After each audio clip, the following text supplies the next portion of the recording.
Hi hello friends, പത്തരമാറ്റ സീരിയലിൽ വരാൻ പോകുന്ന ഒരു അടിപൊളി എപ്പിസോഡിൻ്റെ വിശേഷത്തിലേക്ക് എല്ലാ കൂട്ടുകാർക്കും സ്വാഗതം.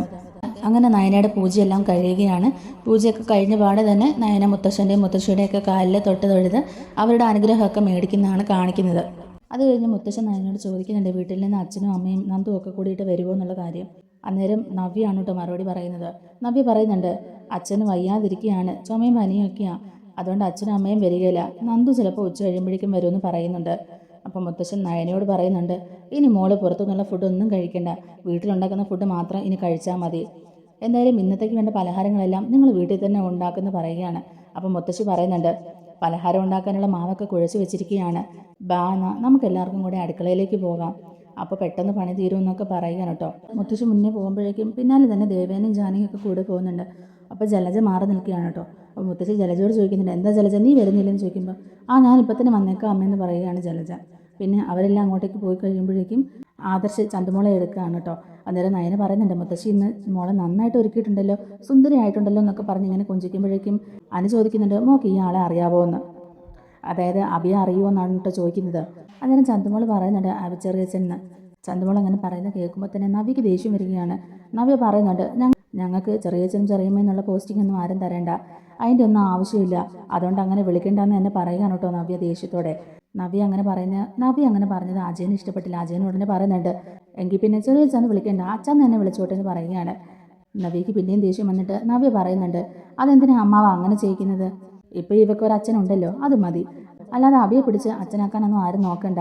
അങ്ങനെ പലരുടെ മനസ്സിൽ ആഗ്രഹം ഉണ്ടെന്നൊക്കെ ഉള്ളത് എനിക്കറിയാം, പക്ഷേ എൻ്റെ അഭിയുടെ അടുത്ത് അങ്ങനെയുള്ള കാര്യങ്ങളൊന്നും ചെയ്യേണ്ട ആവശ്യമില്ല, അതിന് ഞാനൊട്ട് സമ്മതിക്കത്തുമില്ല എന്നൊക്കെ പറഞ്ഞുകൊണ്ട് തന്നെ ദേഷ്യപ്പെട്ട് തുള്ളിച്ചാടി നവ്യ പുറത്തോട്ട് ഇറങ്ങി പോകുന്നുണ്ട്. അങ്ങനെ നവ്യ ദേഷ്യപ്പെട്ട് എല്ലാം പറഞ്ഞിട്ട് പോകുമ്പോഴും അഭി തലകുനിച്ച് തന്നെ നിൽക്കുകയാണ് കേട്ടോ. അഭിയോടായിട്ട് ജയം പറയുന്നുണ്ട് ഇപ്പം നവ്യ പറഞ്ഞത് മുഴുവൻ കേട്ട് നിൽക്കേണ്ടി വന്നത് നീ ഒറ്റയൊരുത്തൻ കാരണമാണെന്ന് പറയുകയാണ്. അഭി അപ്പോഴും ഒന്നും മിണ്ടുന്നില്ല, തലകുനിച്ച് തന്നെ നിൽക്കുകയാണ്. നയന അപ്പോൾ പറയുന്നുണ്ട് ഇത്രയൊക്കെ ആയിട്ടും അവൻ്റെ സ്വഭാവത്തിന് ഒരു മാറ്റവും ഇല്ലല്ലോ അച്ഛാ, അതുകൊണ്ടാണല്ലോ അവൻ അനഘയെ കൊല്ലാൻ വരെ നോക്കിയെന്നൊക്കെ ഇങ്ങനെ പറയുമ്പോഴേക്കും അഭി ഉടനെ പറയുന്നുണ്ട് ഏട്ടത്തി അങ്ങനെയൊന്നും സംഭവിച്ചിട്ടില്ല, വെറുതെ ഇല്ലാത്ത കാര്യങ്ങളൊന്നും പറയാൻ നിൽക്കേണ്ടെന്നൊക്കെ ഇങ്ങനെ പറയുകയാണ് കേട്ടോ. അപ്പോൾ ആദർശ് ചോദിക്കുന്നുണ്ട് പിന്നെ നീ എന്തിനാണ് അനഘയുടെ വീട്ടിലേക്ക് പോയത്, അവിടേക്ക് പോകരുതെന്ന് നിന്നോട് പറഞ്ഞിരുന്നതല്ലേ, പിന്നെയും നീ എന്തിനു പോയി എന്ന് ചോദിക്കുമ്പോഴേക്കും ജയം പറയുന്നുണ്ട് അവൻ അങ്ങോട്ടേക്ക് പോയത് എന്തിനാന്നൊക്കെ ഉള്ളത് നമുക്ക് നല്ലപോലെ അറിയാമല്ലോ, അതല്ല അവൻ അങ്ങോട്ടേക്ക് പോയത് ആ കുട്ടിയുടെ ജീവൻ രക്ഷിക്കാനാണെന്ന് പറഞ്ഞ് ദൈവത്തിന് മുമ്പിൽ ആണയിട്ട് പറയാൻ പറഞ്ഞാൽ അവൻ അതും ചെയ്യും, കാരണം ദൈവഭയം ഉള്ളവർക്കല്ലേ ദൈവത്തെ പേടി കാണുള്ളൂ, ദൈവത്തിന് നിരക്കാത്തത് ചെയ്യുന്നവന് അങ്ങനെ പേടിക്കേണ്ട ആവശ്യമില്ലല്ലോ, അതുകൊണ്ട് അവൻ അതും ചെയ്യാൻ മടിയില്ലാത്തവനാണെന്ന് തന്നെ ജയം പറയുന്നുണ്ട്. അങ്ങനെ ഓരോന്നൊക്കെ പറഞ്ഞ് അഭിയെ കുറ്റപ്പെടുത്തുകയാണ് കേട്ടോ എല്ലാവരും. അങ്ങനെ എല്ലാവരും ദേഷ്യപ്പെട്ട് പൂജാമുറിക്ക് പുറത്തോട്ട് പോവുകയാണ്. അതുപോലെ തന്നെ ജയനും അജയനും ഒക്കെ പോകുന്നുണ്ട്. അജയൻ ഇറങ്ങി പോകാൻ നേരത്തെ കഷ്ടം എന്ന് പറഞ്ഞിട്ട് അവനെ ഒന്ന് പുച്ഛിച്ചിട്ടാണ് കേട്ടോ ഇറങ്ങി പോകുന്നത്. പക്ഷേ അബിയുടെ മനസ്സിൽ ഇതൊന്നും അല്ലായിരുന്നു കേട്ടോ ചിന്ത, ഇവരെന്ത് വേണമെങ്കിലും പറഞ്ഞിട്ട് പോട്ടെ, ഇത് എപ്പോഴും കേൾക്കുന്നതല്ലേ എന്നുള്ള രീതിയിൽ അബി അത് മൈൻഡ് ചെയ്യുന്നില്ലായിരുന്നു. പക്ഷേ അബിയുടെ മനസ്സിൽ ചിന്ത ആ പാമ്പ് ഇത് എവിടെ പോയി നിന്ന് ഓർത്തിട്ടാണ്. എന്നാലും ആ പാമ്പ് ഇത് എവിടെ പോയി ഒളിച്ചിരിക്കുക എന്നൊക്കെ ഓർത്ത് അബി ഇങ്ങനെ പേടിച്ച് നിൽക്കുകയാണ് കേട്ടോ. എന്നിട്ട് മനസ്സിൽ ചിന്തിക്കുന്നുണ്ട് മിക്കവാറും ആ ഫോട്ടോയുടെ വല്ലതും പുറകിൽ ഒളിച്ചിരിക്കുകയാണോ, ഒന്ന് പോയി നോക്കായിരുന്നു, വേണ്ട പിന്നെ പോയി നോക്കിയിട്ട് കൊത്തി എനിക്കിട്ട് തന്നെ കിട്ടിയാലോ, വേണ്ട എന്നും പറഞ്ഞുകൊണ്ട് തന്നെ അബി പേടിച്ച് പൂജാമുറിയിൽ നിന്ന് പുറത്തോട്ട് ഇറങ്ങുകയാണ്. പിന്നെ നമ്മുടെ അജയനും ജയനും അനിയൊക്കെ കൂടിയിട്ട് വൈകിട്ട് നടക്കാൻ പോകുന്ന ഫംഗ്ഷന് വേണ്ടി വീട് അലങ്കരിക്കാനായിട്ട് പൂമാലയൊക്കെ കൂടെ എടുത്തുകൊണ്ടിരിക്കുകയാണ് കേട്ടോ. ആ സമയത്ത് ജയൻ അനിയോടായിട്ട് പറയുന്നുണ്ട് എൻ്റെ വകയിൽ ഒരു ബന്ധുവുണ്ട്, പറഞ്ഞു വന്ന് എൻ്റെ പെങ്ങളായിട്ട് വരും, അവൾക്ക് 2 മക്കളാണ്, ഇളയാൾ ഡോക്ടറാണ്, ഒരു 10-23 വയസ്സ് കാണും ആ പെൺകുട്ടിക്ക്, നമുക്കൊന്ന് ആലോചിച്ചാലോ എന്നിങ്ങനെ ചോദിക്കുമ്പോഴേക്കും അനി പറയുന്നുണ്ട് ആലോചിച്ചു, വല്യച്ഛൻ വീണ്ടും കല്യാണം കഴിക്കാൻ പോവുകയാണോ എന്ന് ചോദിക്കുകയാണ് അനി. അപ്പോൾ അജയൻ ചിരിക്കുകയാണ്. അപ്പം ജയൻ പറയുന്നുണ്ട് എടാ കോമഡി വിട്, ഞാൻ സീരിയസ് ആയിട്ടാണ് നിന്നോട് ചോദിക്കുന്നതെന്ന് പറയുകയാണ്. അപ്പോൾ അനി പറയുന്നുണ്ട് എനിക്കിപ്പോൾ ഒരു വിവാഹമൊന്നും വേണ്ട വല്യച്ഛ, ഒന്നുകൊണ്ട് തന്നെ എനിക്കിപ്പോൾ മതിയായി എന്ന് പറയുകയാണ്. അതിൻ്റെ ക്ഷീണം മാറാനാടാ ഞാൻ പറഞ്ഞത്, നിൻ്റെ ചേട്ടൻ്റെയും കിരണിൻ്റെയൊക്കെ ജീവിതം കണ്ടില്ലേ, അതുപോലെ നല്ലൊരു ബന്ധം നിനക്കും കിട്ടും, നല്ല സുഖത്തിലും സന്തോഷത്തിലും ഇനിയുള്ള കാലം ജീവിക്കാമെന്നൊക്കെ പറയുകയാണ് കേട്ടോ നമ്മുടെ ജയൻ. അപ്പോൾ അനി പറയുന്നുണ്ട് എനിക്ക് അതിൻ്റെ ആവശ്യമില്ല, ഇപ്പം കുറച്ച് മനസ്സമാധാനമുണ്ട്, അത് കളയാൻ ഞാൻ ഉദ്ദേശിക്കുന്നില്ല എന്നൊക്കെ തന്നെ പറയുകയാണ് കേട്ടോ അനി. ഇങ്ങനെ ആ കാര്യങ്ങളൊക്കെ പറഞ്ഞുകൊണ്ട് നിൽക്കുമ്പോഴാണ് കേട്ടോ നന്ദു അങ്ങോട്ടേക്ക് കയറി വരുന്നത്. അന്നേരം കണ്ണും മിഴിച്ച് നന്ദുവിനെ തന്നെ നോക്കി നിൽക്കുകയാണ് അനി. നന്ദു അടുത്തേക്ക് വന്ന് കഴിയുമ്പോഴേക്കും വീട്ടിലെ വിശേഷങ്ങളൊക്കെ ചോദിക്കുകയാണ് അവർ രണ്ടുപേരും കൂടെ. അത് കഴിഞ്ഞ് ഇവരുടെ ഈ നിപ്പൊക്കെ കണ്ടപ്പോൾ നന്ദുവിനെ ചോദിക്കുന്നുണ്ട് ഇപ്പോൾ എനിക്ക് വീട്ടിലേക്ക് വരാൻ വിലക്കൊന്നും ഇല്ലല്ലോ അല്ലേന്ന്. അപ്പോൾ ഒരു വിലക്കുമില്ല, മോക്ക് എപ്പോൾ വേണമെങ്കിലും ഈ വീട്ടിലോട്ട് വരാം എന്നൊക്കെ തന്നെ പറയുകയാണ് കേട്ടോ അജയൻ. അപ്പോൾ ജയൻ ചോദിക്കുന്നുണ്ട് നന്ദുവിനോട് മോള് യൂണിഫോം ഡ്രസ്സൊക്കെ ആയിട്ട് വന്നിരുന്നെങ്കിൽ നാളെ ഇവിടെ തന്നെ മോൾക്ക് റെഡിയായി സ്റ്റേഷനിലോട്ട് പോകാമായിരുന്നല്ലോ, ഇന്നത്തെ ഫംഗ്ഷൻ കഴിഞ്ഞ് ഓടി പിടിച്ച് വീട്ടിലോട്ട് പോകണ്ടായിരുന്നു എന്നൊക്കെയുള്ള രീതിയിൽ ഇങ്ങനെ പറയുമ്പോഴേക്കും നന്ദു പറയുന്നുണ്ട് അതിനിപ്പോൾ എന്താ, അതൊന്നും കുഴപ്പമില്ല എന്ന് തന്നെ പറയുന്നുണ്ട്. അപ്പോൾ ഉടനെ അജയൻ പറയുന്നുണ്ട്, അതിനിപ്പോൾ ഇത്ര വലിയ ദൂരമൊന്നും ഇല്ലല്ലോ ഏട്ടാ, 15 മിനിറ്റ് വരെ മോളുടെ വീട്ടിലോട്ട് പോകാൻ എന്നിങ്ങനെ പറയുകയാണ് നമ്മുടെ അജയൻ. അതിനുശേഷം നന്ദു ചേച്ചിമാരൊക്കെ ഒന്ന് കാണട്ടെ എന്നൊക്കെ പറഞ്ഞിട്ട് അവിടെ നിന്ന് പോവുകയാണ്. അങ്ങനെ നന്ദു അങ്ങോട്ടേക്ക് പോകുന്നത് നോക്കി തന്നെ നിൽക്കുകയാണ് കേട്ടോ ആനി. അന്നേരം അജയൻ പറയുന്നുണ്ട്, എടാ അവളിങ്ങനെ നോക്കിയിരുന്നിട്ട് കാര്യമൊന്നുമില്ല. അന്നേരം ജയൻ പറയുന്നുണ്ട്, എടാ അവളിങ്ങനെ നോക്കി നിന്നിട്ട് കാര്യമൊന്നുമില്ല, ആ ബന്ധം നടക്കുമെന്ന് എന്തായാലും ഞങ്ങൾക്ക് തോന്നുന്നില്ല എന്ന് പറയുകയാണ്.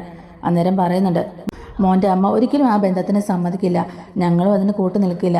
ഇനിയിപ്പോൾ നിൻ്റെ അമ്മയും അതുപോലെ നന്ദുവിൻ്റെ അച്ഛനും അമ്മയൊക്കെ സമ്മതിക്കുകയാണെങ്കിൽ ആ വിവാഹം നടത്തി തരുന്നതിന് ഞങ്ങൾക്ക് ഒരു വിരോധവും ഇല്ല, ഞങ്ങൾക്ക് സന്തോഷമേ ഉള്ളൂ. പക്ഷെ അങ്ങനെ നടക്കുമെന്ന് തോന്നുന്നില്ല. അതുകൊണ്ട് അങ്ങനത്തെ കാര്യങ്ങളൊന്നും മനസ്സിൽ വെക്കാത്തത് തന്നെയാണ് നല്ലത്. ഇപ്പോൾ എന്തായാലും ഈ കുടുംബത്തിലെ പ്രശ്നങ്ങളൊക്കെ ഒന്ന് ഒതുങ്ങി വീണ്ടും സന്തോഷമൊക്കെ വരാൻ തുടങ്ങിയിരിക്കുകയാണ്. ആ സമയത്ത് നീയായിട്ട് വേറെ പ്രശ്നങ്ങളൊന്നും ഉണ്ടാക്കരുത്. എന്നാലും നമ്മുടെ അനിയുടെ മനസ്സിൽ അതൊന്നും അല്ല. അനി ചിന്തിക്കുന്നത് എങ്ങനെയെങ്കിലും എല്ലാവരുടെയും കണ്ണു വെട്ടിച്ച് കുറച്ച് നേരം അവളോട് സംസാരിച്ചിരിക്കണമെന്നാണ്. അങ്ങനെ അവിടുന്ന് പോരുന്ന നന്ദു നേരെ നയനയുടെ റൂമിലോട്ടാണ് കേട്ടോ വരുന്നത്. നന്ദു വന്നിട്ട് വലിയ സന്തോഷത്തോടെ തന്നെ നയനെ കെട്ടിപ്പിടിക്കുന്നൊക്കെയുണ്ട്. അന്നേരം നയന നന്ദുവിനോട് ചോദിക്കുന്നുണ്ട് അച്ഛൻ്റെ കാര്യങ്ങളൊക്കെ കേട്ടോ. അപ്പോൾ നന്ദു പറയുന്നുണ്ട്, അച്ഛന് നല്ല ചുമയുണ്ട്, രാവിലെ ഹോസ്പിറ്റലിൽ പോകാൻ വിളിച്ചതാ, എന്ത് ചെയ്തിട്ടും വരാൻ കൂട്ടാക്കിയില്ല. അമ്മ പിന്നെ എന്തോ കഷായമൊക്കെ വെച്ച് കൊടുക്കുന്ന കണ്ടു. അതുകൊണ്ടാണ് രാവിലെ ഇവിടുത്തെ പൂജയ്ക്ക് പോലും എനിക്ക് വരാൻ പറ്റാതിരുന്നത്.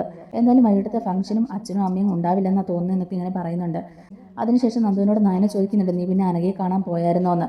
അപ്പോൾ നന്ദു പറയുന്നുണ്ട്, ഞാൻ പോയില്ല, പക്ഷേ ഡോക്ടറിനോട് ഞാൻ സംസാരിക്കുന്നുണ്ട്, ഇപ്പോൾ വലിയ കുഴപ്പമില്ലെന്നാണ് ഡോക്ടർ പറഞ്ഞതെന്ന് പറയുമ്പോഴേക്കും നയന പറയുന്നുണ്ട്, അവൻ എന്തൊരു സാധനമാണ്, ആ അനഘയെ അവൻ ഈ പരുവം വരെ എത്തിച്ചല്ലോ. അതൊക്കെ ഓർക്കുമ്പോൾ എനിക്ക് നല്ല ദേഷ്യം വരുന്നെന്നൊക്കെ പറയുന്നുണ്ട്. അവൻ ഇനി എന്താ മോളെ ചെയ്യുന്നത് എന്നിങ്ങനെ ചോദിക്കുമ്പോഴേക്കും നന്ദു പറയുന്നുണ്ട്, ഈ ഒരു ദിവസം കഴിഞ്ഞോട്ടെ ചേച്ചി, അവനുള്ളതെല്ലാം ഞാൻ കരുതി തന്നെ വെച്ചേക്കുകയാണ്. ഇനി അവന് രക്ഷപ്പെടാൻ ഒരു വഴിയുമില്ല. ജ്വല്ലറിയിലെ ആ കള്ളക്കടത്ത സ്വർണ്ണത്തിൽ ഇവന് വലിയൊരു പങ്ക് തന്നെയുണ്ട്. അതുകൊണ്ട് ഇനി അതിൽ അവനെ പൂട്ടാനുള്ള എല്ലാ തെളിവുകളും എൻ്റെ കയ്യിലുണ്ട്. അതുകൊണ്ട് ഇനി അവൻ രക്ഷപ്പെടുമെന്നൊന്നും തോന്നുന്നില്ല. അവൻ്റെ ചീട്ട് വലിച്ചു കീറുന്ന കാര്യം ഞാൻ ഏറ്റു. അവനെ എൻ്റെ കയ്യിലോട്ടൊന്ന് കിട്ടിക്കോട്ടെ, അവൻ്റെ നട്ടിലിടിച്ച് ഞാനൊരു പരുവാക്കും. ആ സമയത്ത് നവീച്ചയുടെ മുഖമൊന്നും ഞാൻ നോക്കില്ല, അവനിട്ട് കൊടുക്കാനുള്ളത് പലിശയും ചേർത്ത് തന്നെ ഞാൻ കൊടുക്കുമെന്ന് പറയാൻ കേട്ടോ നന്ദു. അപ്പം നയനെ പറയുന്നുണ്ട്, അവൻ്റെ സ്വഭാവത്തിൽ ഇപ്പോഴും കാര്യമായ മാറ്റമൊന്നുമില്ല മോളെ, ഇപ്പോഴും അവൻ അങ്ങനെ തന്നെയാണ്. അതുകൊണ്ട് ആ ആനകയെ കൊല്ലാൻ തന്നെ അവൻ തുനിഞ്ഞത്. ജീവിച്ചിരിക്കുന്ന തെളിവുകളൊക്കെ അവൻ ഇല്ലാതാക്കിക്കൊണ്ടിരിക്കുക. നന്ദു പറയുന്നുണ്ട്, ആദർശേട്ടനോട് അവൻ ചെയ്തതൊക്കെ എൻ്റെ മനസ്സിൽ കിടപ്പുണ്ട്. എന്ത് ക്രൂരതയും ചെയ്യാൻ മടിയില്ലാത്തവനാവൻ. അവനെതിരെയുള്ള തെളിവുകൾ നശിപ്പിക്കാൻ അവൻ ഏതറ്റം വരെ പോകുന്നുള്ളത് നമുക്കറിയാമല്ലോ. അതുകൊണ്ട് ചേച്ചി ചന്തുമോളുടെ കാര്യം ഒന്ന് നോക്കിക്കോണേ, ഇല്ലെങ്കിൽ അവൻ ചന്തുമോളെ ഇല്ലാതാക്കാൻ നോക്കും. അതുകൊണ്ട് എല്ലാവരും ഒന്ന് സൂക്ഷിക്കുന്നത് നല്ലതെന്നൊക്കെ നന്ദു പറയുമ്പോഴേക്കും നയന പറയുന്നുണ്ട്, അങ്ങനെ എങ്ങാനും അവൻ ചെയ്തിട്ടുണ്ടെങ്കിൽ പിന്നെ ഞാൻ ചേച്ചിയുടെ മുഖമൊന്നും അവിടെ നോർക്കുകയില്ല, എല്ലാ സത്യങ്ങളും ഞാൻ അങ്ങ് വിളിച്ചു പറയും. അങ്ങനെ എങ്ങാനും അവൻ ചെയ്തിട്ടുണ്ടെങ്കിൽ പിന്നെ ഞാൻ നവീച്ചയുടെ മുഖമൊന്നും ഓർക്കുകയില്ല, എല്ലാ സത്യങ്ങളും ഞാൻ എല്ലാവരുടെ മുമ്പിൽ വിളിച്ചു പറയും. ഏതായാലും നന്ദു പറയുന്നുണ്ട്, ചേച്ചി ഒന്ന് സൂക്ഷിച്ചോണേ എന്നൊക്കെ. അങ്ങനെ ദേഷ്യപ്പെട്ട് അവരോട് ഇങ്ങനെ നിൽക്കുകയാണ്. പിന്നെ നമ്മുടെ അബിയും ജലജയാണ് കേട്ടോ. രണ്ടുപേരും ഇങ്ങനെ പേടിച്ച് വിറച്ച് തന്നെയാണ് കേട്ടോ നിൽക്കുന്നത്. ആ പാമ്പിൻ്റെ കാര്യം ഓർത്തിട്ട്.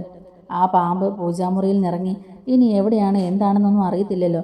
അതുകൊണ്ട് ജലജ പറയുന്നുണ്ട്, ഞാൻ വാതിലെല്ലാം തുറന്നിട്ടിരിക്കുകയാണ്, അങ്ങനെയെങ്കിലും അതൊന്ന് പുറത്ത് പോയാൽ മതിയായിരുന്നു എന്നൊക്കെ പറയുമ്പോഴേക്കും അബി പറയുന്നുണ്ട്, അമ്മേ അതങ്ങനെയൊന്നും പുറത്ത് പോവില്ല, മൂർഖൻ പാമ്പല്ലേ അത് എവിടെയെങ്കിലും ചെന്ന് പെട്ടിട്ടുണ്ടെങ്കിൽ അവിടെ തന്നെ കിടക്കുമെന്നാണ് ആ പാമ്പാട്ടി പറഞ്ഞത്.